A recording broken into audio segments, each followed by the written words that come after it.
মায়ের যে মাটির মূর্তিটা হয় ওটার উচ্চতা 21 ফুট যেটা, এবং আপনি যদি মায়ের রূপ দেখেন ওই দিনকে গয়না পরাবার পরে, ওই রূপ সামনে থেকে না দেখলে আমি বোঝাতে পারবো না। মায়ের দিকে যদি আপনি একদৃষ্টে তাকিয়ে থাকেন আপনার চোখে জল চলে আসে।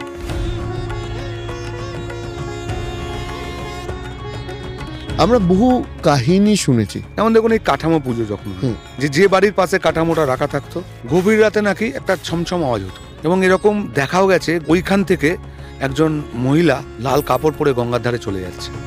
আমি একটা কথা বরাবরই বলি, সবাইকে বলি, যে আমার মায়ের কান খোলা, আমার মা জ্যান্ত,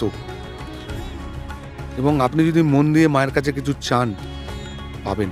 শুধুমাত্র আবেগ, ভালোবাসা, ভক্তি, এবং মায়ের কাছে যে মনস্কামনা করছে সেটা তারা পাচ্ছে।